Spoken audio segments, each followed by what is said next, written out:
What's going on, guys? Welcome back, and today I am back once again to talk about the most recent 3 episodes of The Bad Batch, and those were episodes 9, 10, and 11 of the show.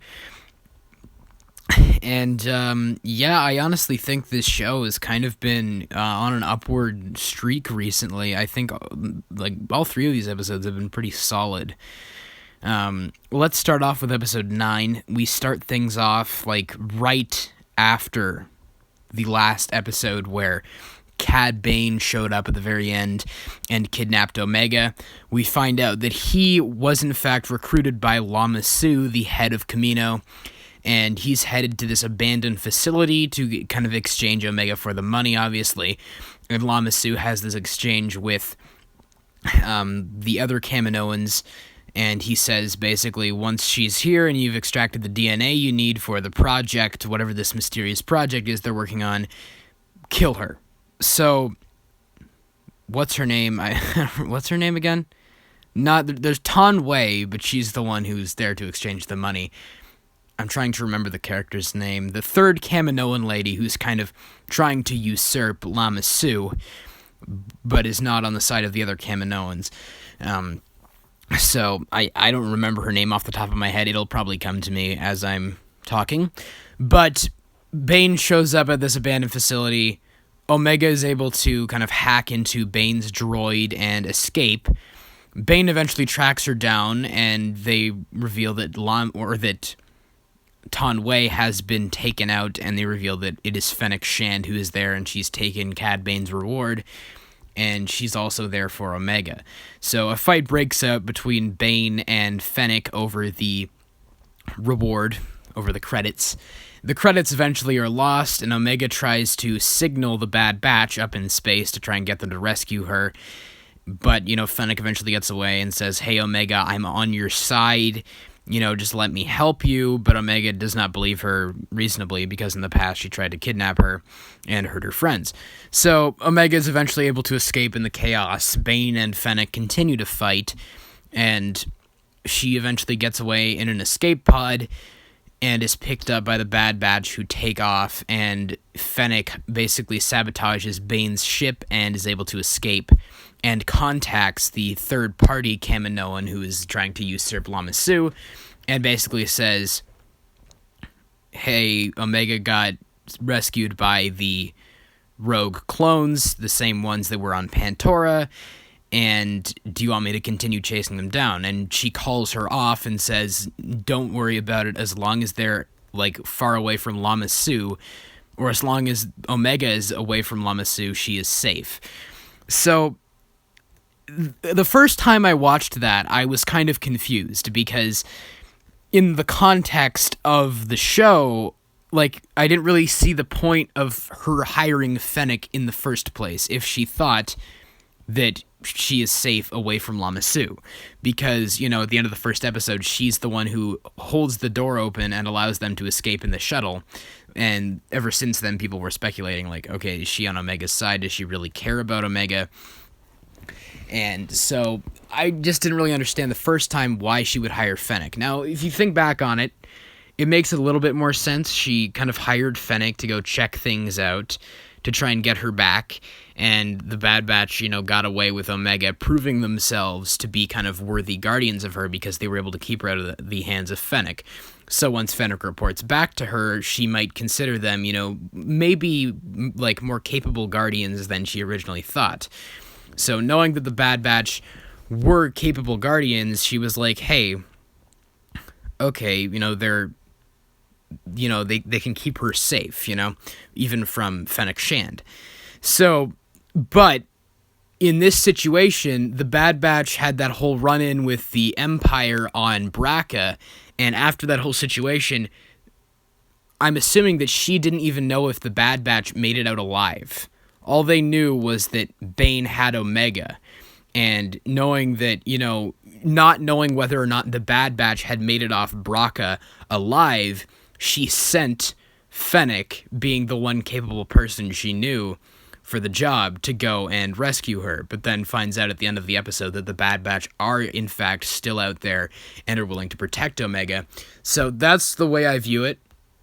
That's the way that I see the events kind of having played out, and it kind of makes a little bit more sense in my head now, because originally I was thinking, if she's already away from Lama Su, then why would she even need to hire Fennec in the first place if, Omega's already away from Lama Su, because then that would just bring her back. Now, we don't know, maybe she wants Omega for her own unknown reasons. I find it unlikely that she'd want to use her for her own project, because she seems to actually care about Omega's well-being, while Lama Su obviously doesn't. So, I'm not sure. We'll have to wait and see. Obviously, Lama Su wants to use her for this project to prove his worth to the Empire, or the Kaminoan's worth to the Empire, and does not care about her safety, whereas this other Kaminoan lady clearly does care about Omega's well-being. So we'll have to wait and see how that plays out, but that's the way I see it. At first I thought that was a plot hole, but it does make a little bit more sense once you actually think about it more. I liked that this episode wasn't really about the Bad Batch. They show up a little bit at a few points, but it was really kind of about the conflict between Fennec and Cad Bane. I liked that kind of, aspect, like old versus new. Fennec, this character that is more familiar to newer audiences, fans of Mandalorian and stuff, whereas Cad Bane is kind of this classic character that people enjoy more. And I've seen people complaining about how it's just a feminist move to have Fennec beat Cad Bane and all this bullshit. And here, I'll explain how, at least it makes sense in my head, and I don't feel like it's just like a feminist thing, is because Cad Bane's like older. He is, he's obviously experienced, and even says at the beginning of the fight, you lack the experience to be going up against me. But he has that, metal plate on his head, I'm assuming after Boba Fett shot him in that deleted reel from the Clone Wars. So he's older, he's obviously a little bit more damaged and a little bit more susceptible to damage. And, Cad Bane usually goes into situations always having a backup plan, having a plan B. He's always, he can always predict his enemies, right? But in this situation, it caught him off guard, because he didn't know there was a third party involved, with this other Kaminoan trying to usurp Lama Su and sending in this other bounty hunter to extract Omega. So that caught him off guard, but then he was already kind of flustered by the fact that Omega was able to elude him. So he was already trying to, catch Omega, but he wasn't prepared for Fennec showing up. So that caught him off guard, and I don't feel like that's, out of character for Cad Bane. I don't feel like, he was nerfed or anything. I think he was literally just caught off guard, and all these, events, like Omega escaping, has to go get Omega, he thinks it's over, but then, oh shoot, there's this other, third party out there somewhere who's sending Fennec Shand in, and he has to deal with this now. And he honestly did put up a good fight. He was able to knock out Fennec a couple times throughout the fight, but eventually she was able to kind of subdue him long enough to escape and sabotage the ship. So I don't really feel like they nerfed him or anything. I feel like he was just unprepared in that situation. It didn't really bother me. I still think Cad Bane's cool. I don't feel like it's, feminist, LGBTQ propaganda or whatever the frick you want to complain about. It didn't bother me at all. I think Fennec's cool. I think that, I thought the fight was cool. It was cool to see two bounty hunters, once again, the aspect of old versus new. And yeah, I thought it was just a cool episode. I like that the Bad Batch, since, they are, in my opinion, those characters, since they are just caricatures, you can't explore them that much. I talked about that in the past. So this show seems to be now kind of, willing to explore these other side elements more thoroughly, and therefore, they focus this episode way more on the side stuff, like with the bounty hunters. It was basically a bounty hunter battle the entire episode, and I thought it was cool. I also like that Omega didn't really, the Bad Batch didn't show up and fight the bounty hunters for them or help Omega escape. She was able to escape through her ingenuity. She sent out the signals, she was able to escape and get in the escape pod, and they were just there at the last second to catch her. She was the one who was able to escape, and through her ingenuity was able to, subdue Fennec long enough and, was able to get out of there, with handcuffs on the entire time, right? So I really liked that. I thought that was really cool.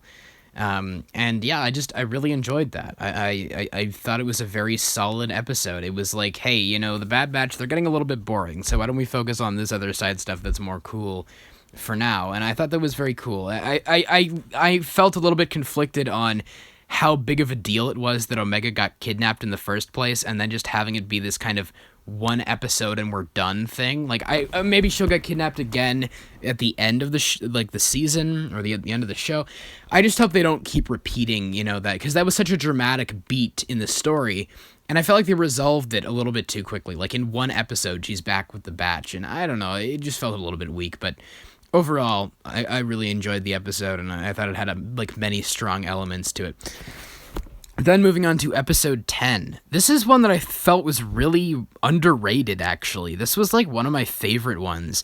The opening was very different. It was like a planet we hadn't really seen before. I think we have in Clone Wars once, but it's Raxus, I believe, the kind of the head base of operations for the Separatist force, or for the Separatist system, the Confederacy of Independent Systems, or the CIS. And it's led by this guy, Avi Singh, I believe, and basically he's just there with the Empire is trying to take over with its occupation on Raxus, and he's not willing to accept that, so they arrest him, and Sid tasks the Batch with going to rescue this senator character, and I really like kind of the undertones of it. I like that, we get to spend more time with Sid, and, she and Omega get to bond, and you get to see that, even though this character kind of, what matters to her most is the money and all this, it kind of doesn't paint her as the same unlikable character that she had been in the past. Like, she actually does feel more human now, and you kind of see what she values, and the fact that, by the end of it, she calls Omega her friend. She's actually, she still feels human, she's still a character, she's still a person. And I like that episode took the time to explore that with her and Omega, beating all these people at Star Wars chess. And I just really enjoyed that aspect. I like kind of the more laid-back parts of it with just her and Omega, hanging out at the bar. And, I liked how, Omega, she calls Omega, helpless or something. And you can see on her face that she, kind of regrets that, and she feels bad about saying that. And it shows, emotion coming from this character who so far has been kind of a silly, I've enjoyed the character, but you really get some humanization for her, and I really appreciated that. What I also appreciated is they actually gave stuff to the character, it's kind of surface level. They don't bother to go into it in any super meaningful way, but they actually give some stuff to multiple members of the Bad Batch. For once, you have Hunter, this character, who's been, shown to be, extremely capable, and now he's in a little bit of doubt after failing to keep Omega safe from Cad Bane. So now he's leaving her behind with Sid because he doesn't believe that he can keep her safe. He doesn't trust himself to keep her safe anymore. And I really liked that aspect, that, they're actually giving him some real, moral, internal struggle, right? Is that, it's not because he thinks Omega isn't capable. She was the one who was able to escape, but he doesn't feel like he can keep her safe himself anymore. And I liked that. I liked that internal struggle for Hunter. And so they go to Raxus, and there's just kind of a cool action scene where they escape and they hijack a bunch of walkers. And, throughout the whole, experience, Echo is very distrusting of, this Separatist senator and the droid with him and all this. And, it's reasonable considering, all that experience, all that torture, whatever that he experienced from the Techno Union. That was obviously a result of the CIS and the Separatist force. And, he doesn't trust them very reasonably. He's the most apprehensive about the whole situation. And I just something about, at the end of the episode, the senator being like, I'm going to go back, I'm going to go, and, I can't leave my people behind. To have Echo be the one to walk up and say, live to fight another day. Just something really hit about that. It's actually something given to Echo's character. The fact that, he's not letting his experiences, his, everything the Separatists did to him change his view. He was at the beginning of the episode, he was the stoic character who was I'm not going to trust them because of what they did to me. But then by the end of it, he's willing to move forward. It shows he's willing to change and move forward. And it kind of goes with that theme that was established at the beginning of the first episode, or in the first episode of the show, with Saw Gerrera saying, you can either die with the past or adapt and survive. And it's showing that Echo is willing to adapt. He's willing to change his worldview. And I don't know, I just really appreciated that. Finally, it wasn't a lot. It wasn't, him discovering about Five's death or really going deep into exploring his mindset and his psyche, but it was something. It was something given to Echo, something internal, something of character growth and development given to the character of Echo in this show, which is something that I've been craving for so long, and I really, really appreciated that. And yeah, by the end, they're able to rescue the Senator, head back to Sid's place, and, it is revealed that Omega, as a result of being super good at chess, was basically able to pay off their entire debt owed to Sid. And, Hunter's like, hey, we're going to play this game, and you can come on the next mission if, you beat me. And it's just a sweet way to end the episode, and I can complain about the fact that they didn't expand these themes over more episodes, like Hunter and Echo's internal struggle, but if you really think about it, with all of these Star Wars shows, they bring up interesting themes, but they don't really stick with them for that long. Clone Wars did that a lot, Rebels did it a little bit, and Mandalorian basically only did it one episode at a time. Like, you had the really interesting concepts being explored in chapter 15 of The Mandalorian, which is still my favorite episode of that show. But they don't carry them. They're just in, they're contained in that one episode. And with this show, they have less time to explore those themes. Like Mandalorian had 45 minutes or whatever. This one only has like 25. So they don't have as much time. But I still appreciated what they did give to Hunter and Echo, and I just have to, accept and be willing to, be like, hey, I appreciate you at least trying there. And, it was something of growth and something of meat given to those characters, and I really appreciated it. Now, the one thing that I was kind of a little bit confused by in this episode was the fact that the Bad Batch, when they're coming in conflict with the other clones, the regs, as they call them, they stun them. They don't kill them this time. In episode 2, at the beginning of episode 2, when they go to visit Cut LaQuaine, Omega reveals to them that the clones are being controlled by the inhibitor chip, yet at the end of the episode, they're still shooting them with live rounds. They aren't using stun blasts, which I assume was just kind of some of the tension and heat of the moment type thing. They weren't really thinking about what they were using. But then later in episode 8, when they are confronted by Crosshair on Braca, they are still using live rounds and killing clones. They're even throwing some of them out the windows of the ship. But then, in this episode, they're using stun blasts. So I would have liked to have seen something that went into their decision to do that, like, look, guys, like, I don't know, some scene where Hunter goes, look, they're our brothers, and we can't do this anymore, or something like that. Like, set your weapons to stun, they're our brothers, we know it's not their fault, and we can't keep hurting them. So just something to go into their decision-making as to why they stunned all of them in this episode. They use stun grenades, they use stun blasts. They don't use live rounds. They don't kill them anymore. And I just would have liked to see, like, kind of that change in mindset toward the regs and the other clones as to why they are now showing compassion to them as opposed to their earlier kind of cold-hearted killings of them. I don't know. I appreciate that they aren't killing them anymore because it made me very sad when they did that in the earlier episodes, but I would have liked to have seen something where they actually talk about that. Maybe they'll talk about it in future, but I find it weird that they just went from, always killing the clones to now they're just nonstop using stun blast. Like, we will not kill them at all anymore. Like, they have this weird change in moral code that I kind of would have liked to have seen more of. But other than that, episode 10 I think was extremely underrated, and I really liked it a lot. Probably one of my favorite episodes. I've heard people saying they thought it was weak, but I really, really liked that one a lot. And then moving on to the most recent one, episode 11, we're on Ryloth. We start off on Ryloth, and we get to see Cham Syndulla, who I believe is in Clone Wars. I know he was in Rebels. And they're on Ryloth, and once again, the Empire is forcing its occupation upon the planet, but as opposed to Avi Singh, Cham Syndulla is actually giving into the demands of the Empire, to the dismay of the rest of the Twi'lek, population there, like his uncle and his wife, and even, of course, Hera Syndulla, who does appear with Chopper from Rebels, and that was nice to see. I thought that was cool to see them, in a different animation style. Although Hera doesn't have the same accent, like she doesn't have this weird Twi'lek accent, I guess, in Rebels. So I'm assuming the accent just went away over time as she became less exposed to the rest of the Twi'leks. At least that's my guess.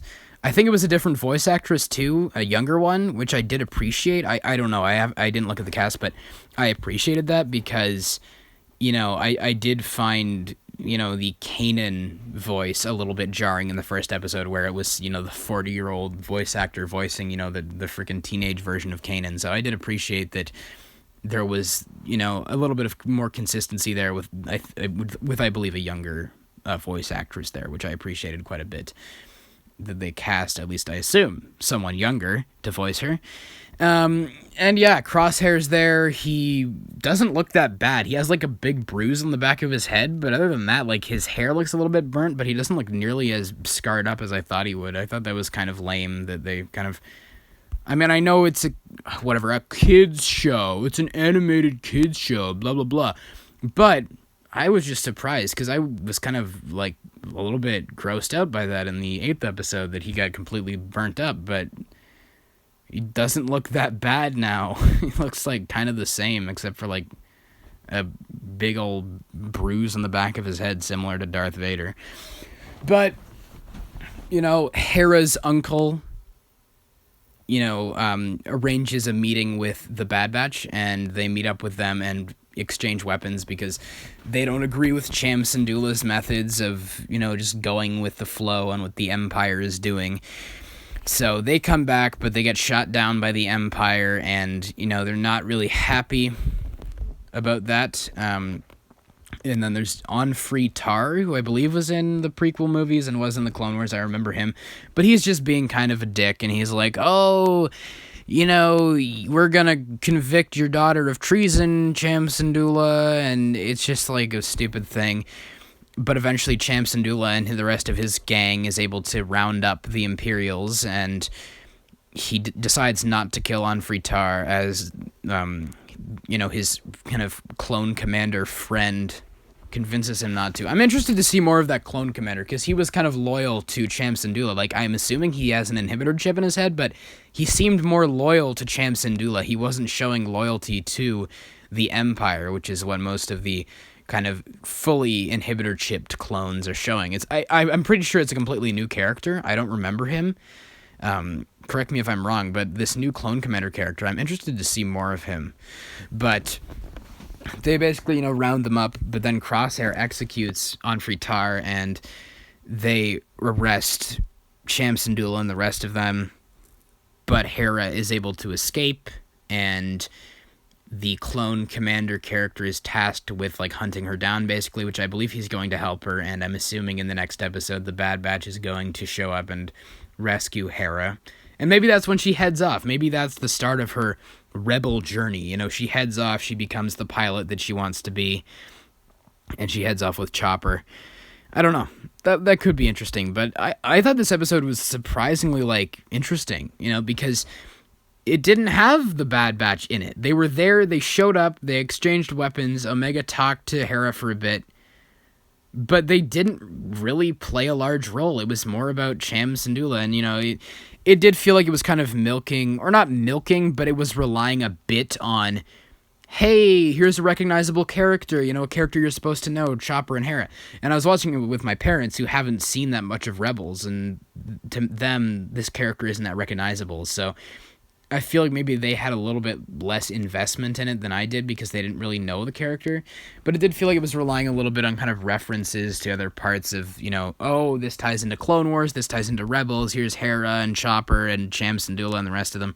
And, it just felt a little bit reliant on that.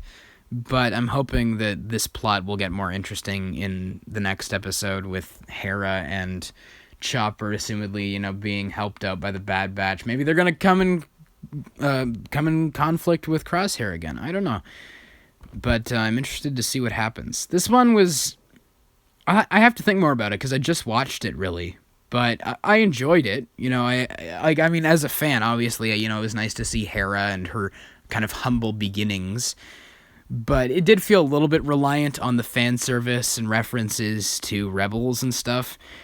I guess I'm just not super invested in Ryloth or the Twi'lek population and all that. It just never really interested me that much. I like Hera, I like Chopper, but the whole, Twi'lek Ryloth thing just never really interested me in Clone Wars or Rebels that much, so maybe that's just me.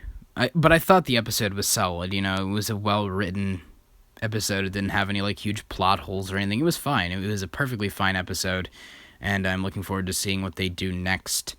But yeah, I think that this show is kind of, it's doing a good job at focusing on where it feels its attentions, or it's focusing on where I feel it needs to focus, which is not the main characters at this point in time. I appreciated the attempts in episode 10 to humanize characters. They humanized Sid.